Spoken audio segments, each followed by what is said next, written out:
sell any CDs that had parental advisory on the label, but I had no idea. This was 1998, and I went to cut that new Big Pun album, threw it in the cart, not thinking anything, and I'm at a party, and my social life was almost ruined by Walmart. Everyone's singing and dancing to "I'm Not a Player, I Respect Women," which is what I thought it said, and so I'm screaming it out. It was like the CD skip. Everyone turned around and was like, look at me like I was a cop. Like I had a wire on me. So I tried to return the CD. I chickened out. What was I going to say with my mom there? Excuse me, sir. I was hoping that you had one of the ones that had fuck a lot. And you know how everyone says that, not everyone, but people say that rap music is, causes bad decisions or bad choices to be made. I feel that R&B is the biggest culprit. Okay, I grew up in the 90s and we had Genuine, Yo Honey, let's do it, and I'll make love to you. Everywhere you turned, it was like a devil on your shoulders, like, go ahead, girl.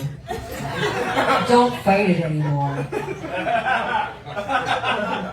When you have hormones mixed with the smooth, buttery sounds of Usher, virginities just didn't stand a chance back then, okay?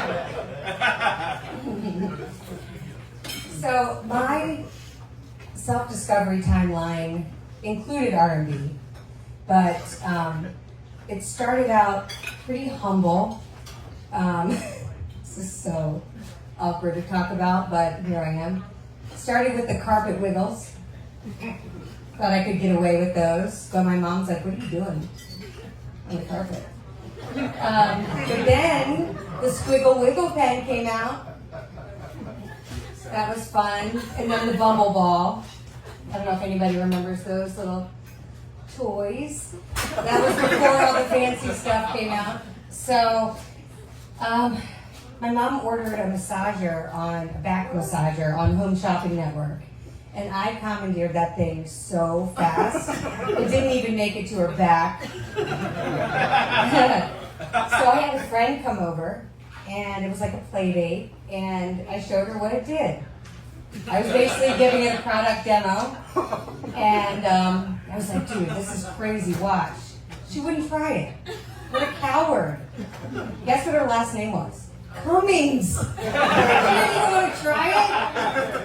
I thought she'd be down. Turns out, 7th grade, she's a snitch. She starts telling everybody. I'm like, what the fuck? I'm like, ooh, no way, what a weird thing to accuse me of. Meanwhile, that back massager was a gateway drug. And I have progressed to way harder shit. I basically need a permit now. My setup runs on diesel fuel. Takes a couple good yanks to get it started, but I swear it's 0 to 60 in 3.5 seconds. So I work from home. So of course, with all this background, you can assume I jerk from home as well. It's not jerking for girls. But you know what I mean, flipping the bean. Anybody else working and jerking on the daily? Hell yeah. I get it. 2 monitors, 2 missions.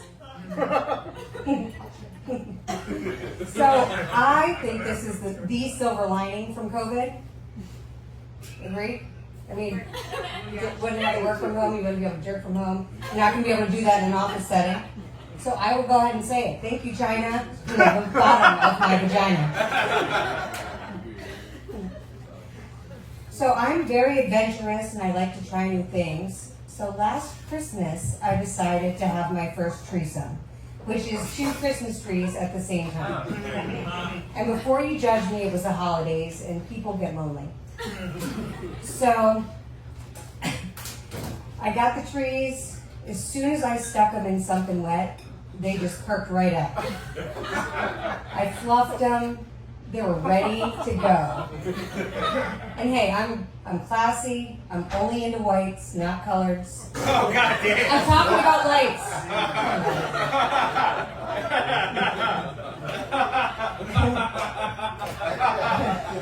I felt like I was paying more attention to one than the other, so I had to do one ball over here, one ball over there.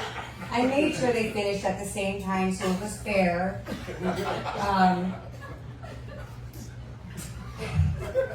Of course, I prefer the real thing, but next year, I really think I'm going to go artificial. It's unbelievable how much of a nightmare the sap was. Double sap.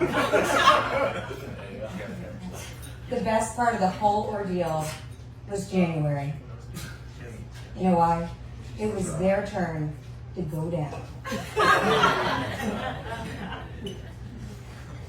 Anyway, speaking of perking up like those trees, I got these puppies done a few years back, before kids, before marriage. So, back then, my husband, boyfriend at the time, Ben, was like, oh no, your tits are so perfect, you don't need to go do that. And I'm like, oh sure, I bet you'd rather have a girlfriend with double A titties. So, go under the knife, I'm in the recovery room, I haven't even seen the transformation yet, okay? Ben is out there dapping up the doctor. He tells him I made a pillow. Ben is dapping him up and he goes, thanks, man, you changed my life.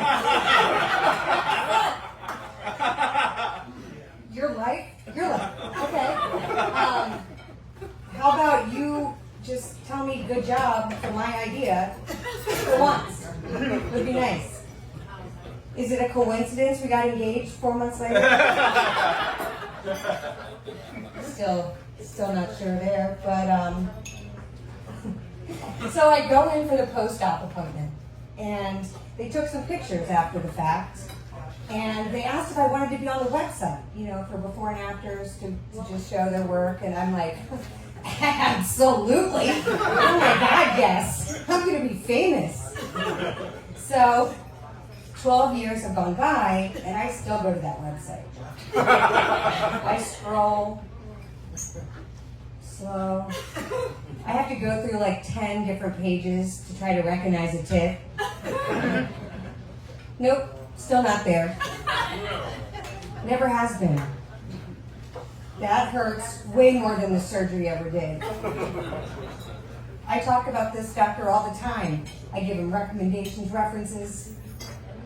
He's ashamed of me. And then it had me thinking, I wonder who's who's looking at these before and after photos. Like, obviously someone is jerking to the afters, right? There's someone going, oh, great nipple placement. This is a wonderful lift. You can't even tell that it was done. But then you think about the real psychopath, the one that's into the befores, who's like, oh yeah, I'm into these saggy tits. These look depressed. These look like I can do whatever I want. Low self-esteem. Perfect for a zaddy like me. Screenshot. Speaking of zaddies, am I the only one here that thinks Epstein was kind of hot? God damn. Anybody? I know, right? I want to go to an island. I told you guys I was raised on R&B, okay? Thanks so much.